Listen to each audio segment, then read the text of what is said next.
ज्ञान the treasure में आपका स्वागत है। और हम आपको बताएंगे कि गर्भ निरोधक गोलियों के बारे में कि किस तरह हमारा नुकसान करती है, हमारे देश का नुकसान करती है।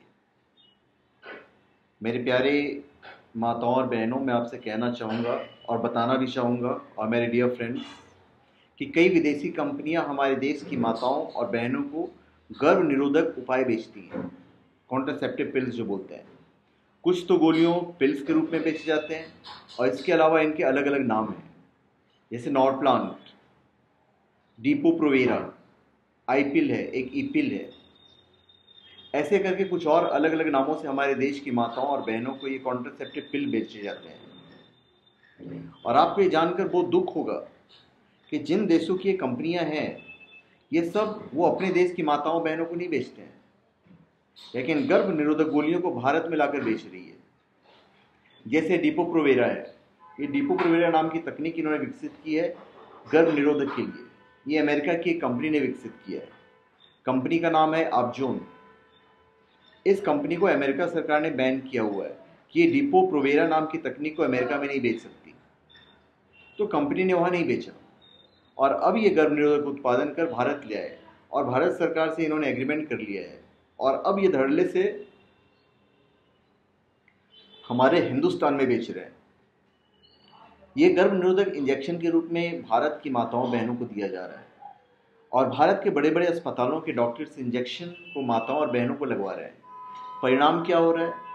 ये माताओं बहनों का जो माहवारी का चक्र है, इसको पूरा बिगाड़ देता है, और उनके अंत उनके यूटेरस में कैंसर कर देता है, और माताओं बहनों की मौत होती है। ये डेड एंड है। कई बार उन माताओं बहनों को पता ही नहीं चलता कि वो किसी डॉक्टर के पास गए थे, और डॉक्टर ने उनको बताया नहीं, और डीपो प्रोवेरा का इंजेक्शन लगा दिया, जिससे उनको कैंसर हो गया और उनकी मौत हुई है। पता नहीं लाखों माताओं बहनों को गर्भ निरोधक लगा दिया गया है और उनकी हालत हुई है। इसी तरह इन्होंने एक नेट इन नाम की गर्भ निरोधक के लिए तकनीक लाई है। स्टेरॉइड्स के रूप में ये माताओं बहनों को दे दिया गया है, या कभी इंजेक्शन के रूप में भी दे दिया जाता है।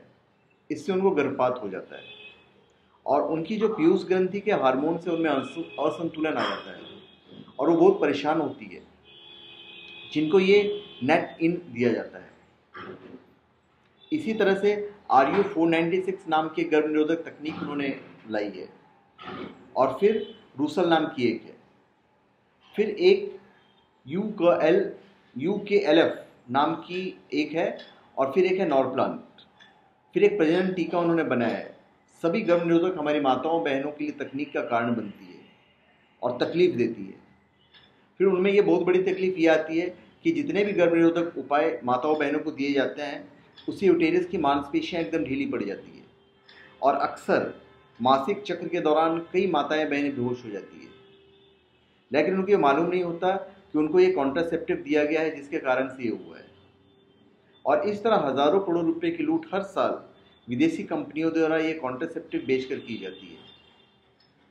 इसके अलावा अभी 3-4 साल में गर्भ निरोधक कॉन्डम का व्यापार विदेशी कंपनियों द्वारा बहुत बढ़ गया है, और इसका प्रचार होना चाहिए।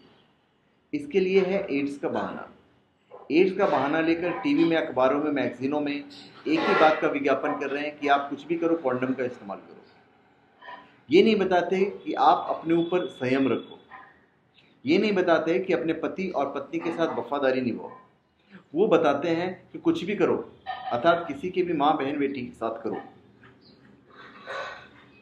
बस कॉन्डम का इस्तेमाल करो। और इसका परिणाम बात क्या हुआ है? मात्र 15 साल में इस देश में 100 करोड़ कॉन्डम हर साल बिकने लगे हैं। 15 साल पहले इनकी संख्या हजारों में भी नहीं थी, और इन कंपनी का टारगेट ये है कि ये 100 करोड़ कॉन्डम एक साल नहीं, एक दिन में बिकने चाहिए। एड्स का हल्ला मचाकर बहुराष्ट्रीय कंपनियां कॉन्डम का बाजार खड़ा किया है, और कई 100 करोड़ रुपए का सालाना मुनाफा पीट रही है। हालांकि एड्स खतरनाक बीमारी है, और यौन संसर्ग के अलावा कई अन्य तरीकों से भी इसका प्रसार होता है, जैसे इंजेक्शन की सुई द्वारा, रक्त लेने से, पसीने के संपर्क के द्वारा। परंतु बहुराष्ट्रीय कंपनियों की शह पर एड्स को रोकने के जिन तरीकों को ज़्यादा प्रचारित किया जा रहा है, उनमें है सुरक्षित संभोग और कॉन्डम का प्रयोग।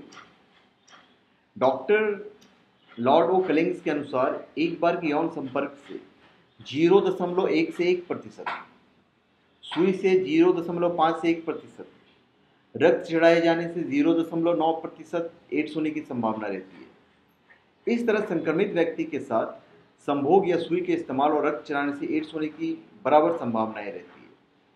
देश में यौन संबंधों के लायक सिर्फ 30% लोग ही हैं, जो अधिकतर अपने जीवन साथी के अलावा किसी अन्य से यौन संपर्क नहीं बनाते। दूसरी तरफ बच्चे से लेकर बूढ़े तक इंजेक्शन की सुई का प्रयोग करते हैं, अतः इस रास्ते एड्स फैलने की संभावनाएं बहुत अधिक होती है। इसके अलावा रक्तदान द्वारा इस बीमारी का होना लगभग तय है, और अभी भी हमारे देश में 50% मामलों में रक्त बिना जांच के चढ़ाए जाते हैं। भारत में विशेष स्थितियों में उपयुक्त दोनों तरीकों में एड्स प्रसार की ज़्यादा संभावनाओं को नज़रअंदाज कर यौन संपर्कों को ही मुख्य जिम्मेदार माना जाता है, और जिम्मेदार मानना पश्चिम का प्रभाव और कॉन्डम निर्माता कंपनियों की पहुंच का ही परिणाम है। विलासी उपभोक्तावादी संस्कृति के इस दौर में कॉन्डम संस्कृति और उसका प्रचार विवाहोत्तर यौन संबंधों को बढ़ाकर इस बीमारी की जड़ को हरा नहीं पाएंगे और इसको और फलेगा फूलेगा हरा ही बनाएंगे। हमारे देश में लगभग 40 करोड़ रुपए का कॉन्डम देसी कंपनियां और इतना ही कॉन्डम विदेशी कंपनियां बेच रही है।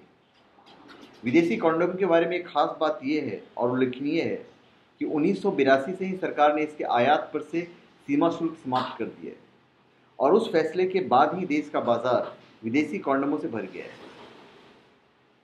करीब 25-30 एजेंसियां Japan, Korea, Taiwan, Hong Kong, Thailand वगैरह से कॉन्डम थोक के भाव से मंगाती और बेचती है। करीब 20 देसी और 80 विदेशी ब्रांडों अर्थात 100 से ज़्यादा ब्रांडों में 100 करोड़ से ज़्यादा कॉन्डम सालाना बिक रहे हैं। मुक्त यौन की संस्कृति और इसे कंडोम द्वारा सुरक्षा कवच पहनाकर प्रचारित करने से युवाओं की ऊर्जा का प्रवाह किस दिशा में मोड़ दिया गया है, यह अलग से ही एक बहुत ही गंभीर सवाल है। अतः सरकार और ये विदेशी कंपनियां एड्स रोकने से ज़्यादा कॉन्डम की बिक्री बढ़ाना चाहती है। इसके लिए देश के युवाओं को बहला फुसलाया जा रहा है ताकि विवाह से पहले किसी भी लड़की से संबंध स्थापित कर लो और एक पत्नी से अधिक औरतों से संबंध बनाओ, जिससे समाज और परिवार खत्म हो जाए, ताकि देश की सनातन संस्कृति को खत्म कर देश को जल्दी ही विदेशियों का कुत्ता संस्कृति से मिलाया जाए। कुत्ता संस्कृति से अभिप्राय सुबह किसी के साथ, दोपहर किसी के साथ, अगले दिन किसी और के साथ। तो धन्यवाद। आप हमारे चैनल पे सब्सक्राइब करें, और अगर आपको हमारा वीडियो अच्छा लगे तो आप शेयर कर दीजिएगा। धन्यवाद।